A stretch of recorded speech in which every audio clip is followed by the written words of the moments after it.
Las cámaras de Viva la Eliana Televisión tuvieron la oportunidad de entrevistar al escritor y profesor José Antonio Vidal Castaño con motivo de la publicación de su última obra, La España de los Maquis 1936-1965, cuya presentación tendrá lugar el miércoles 13 de abril a las 6:30 de la tarde en el Centro Sociocultural de la Eliana, dentro de los actos de celebración de los 85 años de la Segunda República.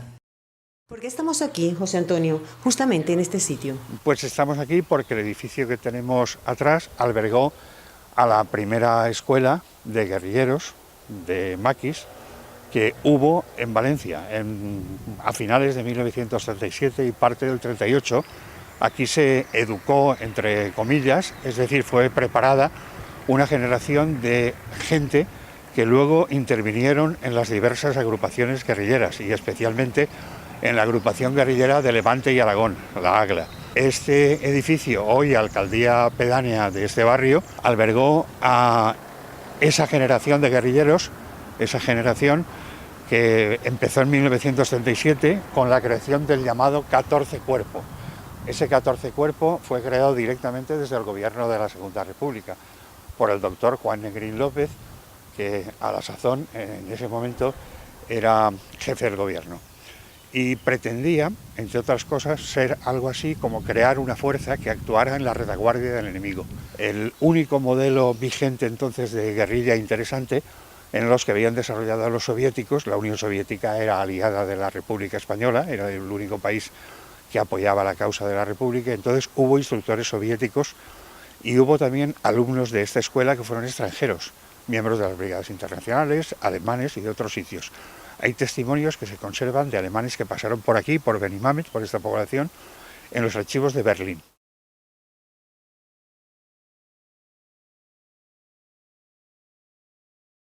José Antonio, tu libro habla de los maquis. ¿Cuál es el significado de esta palabra? Sí, los maquis podemos llamarlos así, por extensión, pero inicialmente la palabra española que correspondería es guerrillero. O sea que se puede decir maquis o guerrilleros, también resistentes. Aquellas gentes, en general, que después de la Guerra Civil Española de 1936 a 1939, y por diversas circunstancias y partiendo de diversos lugares, se opusieron, hicieron lucha contra el régimen de Franco y estuvieron defendiendo todavía los ideales de la Segunda República Española durante años. Ahora bien, la palabra maquis es una palabra inicialmente francesa, que utilizaron los resistentes franceses tomada del corso, es decir, proviene de Córcega. En Córcega los matorrales bajos que servían para ocultarse a los resistentes corsos contra los franceses, los nacionalistas corsos contra los franceses, se llama maquis y fue tomada por los franceses precisamente para ocultarse de los nazis alemanes durante la Segunda Guerra Mundial. Como muchos guerrilleros españoles pelearon en la Segunda Guerra, se hizo popular la palabra maqui y se utilizó luego también en las guerrillas antifranquistas. Hubo varios tipos de organizaciones de maquis, los que de alguna manera estaban dentro de un sistema y otros que no pertenecían a él. ¿Cómo interactuaban?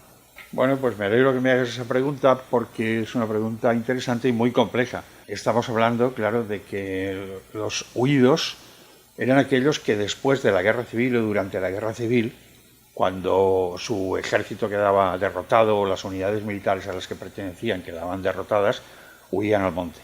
De ahí luego aquello de los hombres del monte, los resistentes, los que están en el monte. Y estos huidos, en muchas ocasiones, poco a poco se reintegraron después a la vida civil y otros quedaron en el monte.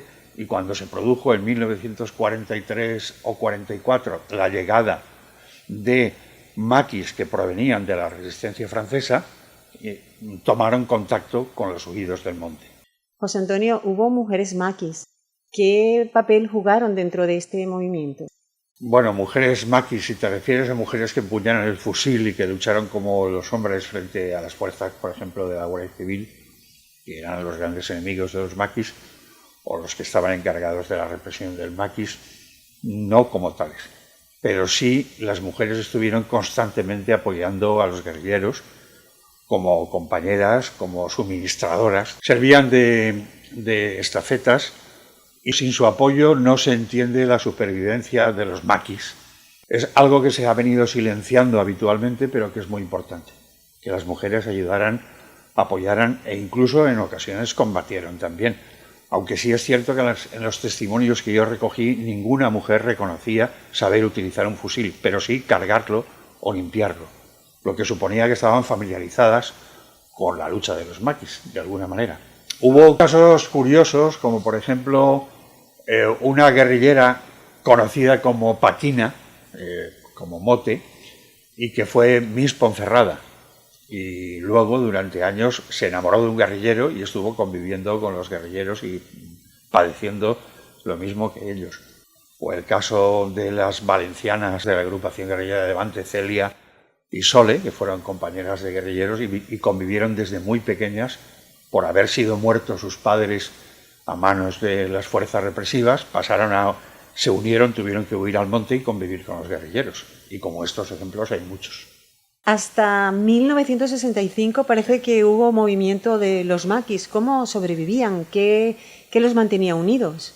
Bueno, el movimiento guerrillero o la organización de los maquis, como maquis organizados, como agrupaciones que dirigió en muchos casos el Partido Comunista de España, más o menos estuvieron organizados, le digo, hasta 1952 o 53 como máximo. Sin embargo, existió el caso de los guerrilleros libertarios o anarquistas en Cataluña, que son los que ocupan prácticamente buena parte de los años 50, de los segundos años 50 y el principio de los años 60. Y algunos maquis que quedaron aislados, y el último de ellos murió en 1965, piloto en Galicia. Pero podría acabarse igual en 1963 con la muerte de Cara Cremada, que es el último maqui catalán. Estos últimos maquis, digamos ya no comunistas, abandonan un poco la guerrilla rural del campo, del monte, e intentan sus operaciones en la ciudad. Los anarquistas prácticamente se convirtieron durante años, su fuente de financiación fueron asaltos a bancos. Se convirtieron en maquis urbanos, se escondían en lugares rurales, sin embargo siempre iban a Barcelona, o bien con la finalidad de atentar contra personalidades del régimen franquista destacadas, o bien con la de financiarse. En ese sentido, pues preparaban asaltos a bancos. ¿Este libro es para un público especializado o para cualquier tipo de público?